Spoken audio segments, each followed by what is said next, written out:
I don't think people realize how trainable every single skill set really is. I used to think creative work was done by people who were creative, like artists, musicians, and those types of people who could see these visionary type of situations and come up with some sort of conclusion that seemed outlandish, like these writers who would just make these incredible stories up. Because as a kid, I could definitely play around with my, let's say, WWE stars and have these incredible visionary games in my head. But as I got older, maybe 16, 17 years old, I had zero imagination.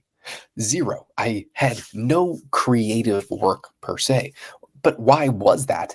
Because I spent all game playing video games and probably using substances that I probably should not have. Over the past few years, I've been forced to do a lot of creative work because what I'm doing takes so much thinking. That's 85% of what it is. It's not manual labor, which would actually be a lot easier, but it's coming up with creative solutions that other people really have not done, or at least putting your own iteration upon that, which takes a lot of mental bandwidth, but not physical bandwidth. But recently, it's almost like this compounding effect where now every single day I'm having this massive breakthrough that's giving me a new idea that is evolving my business way more than I could have ever imagined and improving my skill set just such to an astronomical degree. It is now happening virtually every single day. But if you can improve these small tweaks, let's say over a year-long process, you're improving a few hundred things. That makes a huge difference on the bottom line and on the impact of anything that you're really doing. And I'm so happy because I'm finally getting to the part of my business where I understand what I don't know and that I know so little compared to what needs to be known. There was a point in macroeconomics when I thought that I really understood it. Maybe 2 years ago, I was like, wow, I think I'm really starting to get this. I think I have a pretty good forecast.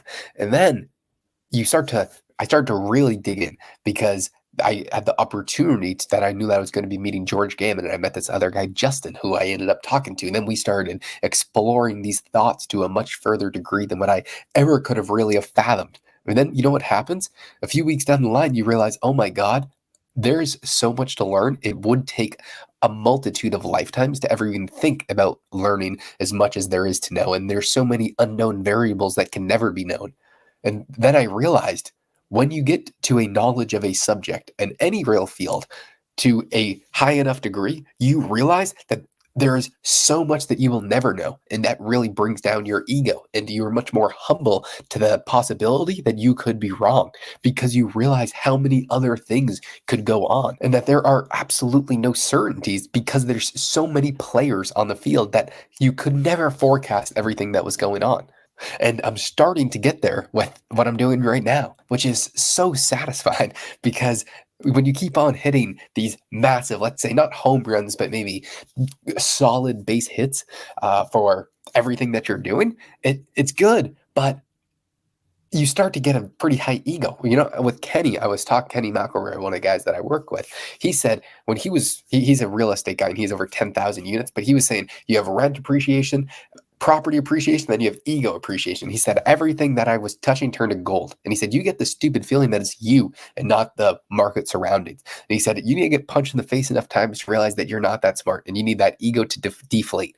But I'm so glad that I've always had the ability to fail in succession and fail forward. I can actually make a big mistake, but and not having it be at the cost of a massive loss. One of the first biggest mistakes that I made is I was actually stock trading, probably right when I turned 18 years old. It actually might have been a few days after when I opened up my broker's account. I put in, a few $1,000 and I was ready to go.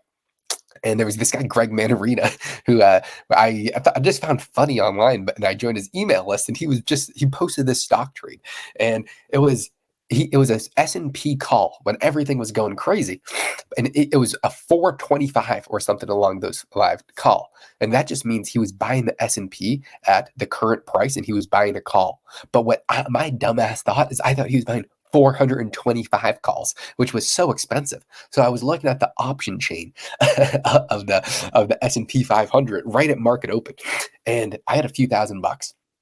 I was like, oh my God, he bought 425 of these. He was like, I don't have the money for that, but I guess I'll just buy just about as many as I can. I said, without really taking too much risk. And then I thought, well, then I was looking at the option chain, which I had no clue what any of it meant. I was like, you're going out the X amount of days. I was like, I don't know what the hell's going on. And the further I went out, the more expensive it was. And I didn't know why it was more expensive. So I was like, let me just find the cheapest option. and the cheapest one was a 2-day call. So that just means you have 2 days until expiry. And that means you have a ton of risk. So I bought them, and I bought a ton of them because I thought that I had to get to 420 because I thought that was the way that it worked. And I got so lucky within about 30 minutes. And I remember this is when Janet Yellen became the secretary. Uh, this was before I was super, super into macro, but I was really getting interested in it. And I wanted to see the possibilities. And Janet Yellen became secretary. It's like, oh, this is great. Let's do it. And I bought a bunch of them. I was in school. I wasn't really going. I called one of my buddies. I said, "Here's what I just did. Let's see how it works." I made like $2,000 in 30 minutes. I was like, I'm closing this out. I was like, this is the best day of my life. And I remember thinking, I am going to be so rich. I'm going to make $2,000 a day every single day. I'm going to be smoking cigars on the beach in Mexico in just a few weeks. uh, man, it's actually funny to even think about, but that's exactly my thought process. I was so excited and so happy that I'd made all this money, but then about a week later, I hadn't done anything. I was just kind of sitting on the money, and then I started to learn a lot more. And because I made the money, just kind of a positive feedback loop. I was like, I guess I should understand what this means. And then I started to just study it nonstop. And I was like, holy smokes, I'm a fucking idiot.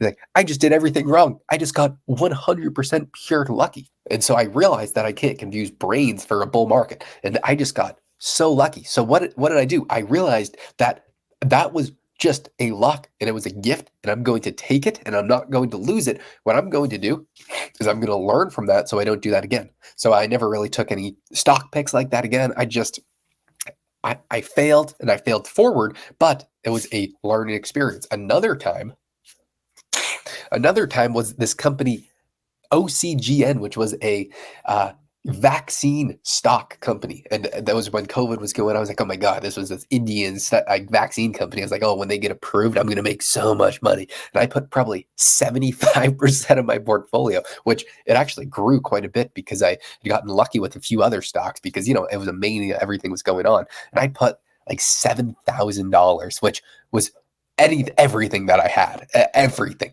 into this stupid stock. And it was getting tanked. It was down like 50%.